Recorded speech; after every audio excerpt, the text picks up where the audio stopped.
Hey, Mercy Village Church, Josh Early here on a Tuesday morning. I just wanted to spend the morning with you for just a couple minutes as we continue our study in the book of Matthew. We're looking at the life of Jesus, a little bit that's recorded after the manger, but before his ministry begins. And there's not a lot recorded.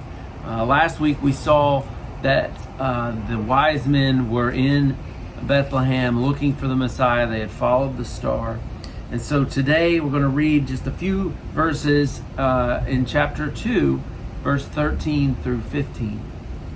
It says, "Now when they had departed, behold, an angel of the Lord appeared to Joseph in a dream and said, 'Rise, take the child and his mother, and flee to Egypt, and remain there until I tell you, for Herod is about to search for the child to destroy him.' And he rose and took the child and his mother by night, and departed to Egypt, and remained there until the death of Herod. This was to fulfill what the Lord had spoken by the prophet, 'Out of Egypt I called my son.'" So, we see a few things here. One, we see the angel of the Lord shows up in a dream to Joseph. This isn't the first time this has happened. As we study during the time of Christmas, we see that the angel of the Lord shows up to Joseph and encourages him, says that Mary is a child of the Lord, and so you should take her as your wife. And we see Joseph obey in that. And then in this, he shows up again and says that they need to get out of Bethlehem, that Herod, it's basically his life is at stake.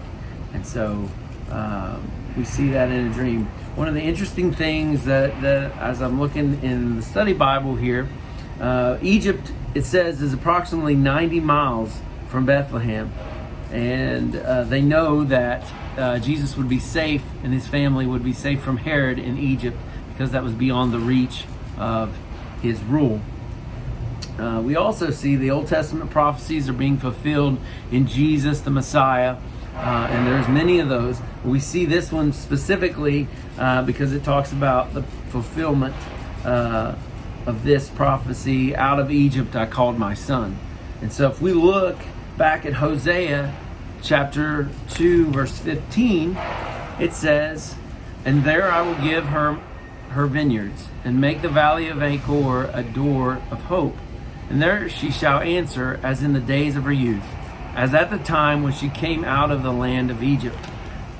And so this is a prophecy that we see fulfilled because Jesus and his family will flee to Egypt, and then they will return, which we will study later on. But we just see the protection of God in these few verses. We see that he goes before us, before Jesus and his family sends them out, because he knows that Herod is going to be angered, and he's also going to be afraid that this Messiah is going to raise up and be king of his people. And so he tries to squash that, which I'm getting a little ahead of ourselves. But we can trust, because we see this, that God knows what is to come. He is all-knowing. And so he warns Joseph in a dream that his family's in danger and that he should go to Egypt, and Joseph obeys. And so today we can trust God and we can obey him in what he's calling us to do, because he knows all things and he goes before us. And so take hope in that today, wherever you're at, as you are going through this week, that God is for you and that he loves you. And I just hope you have a great day today.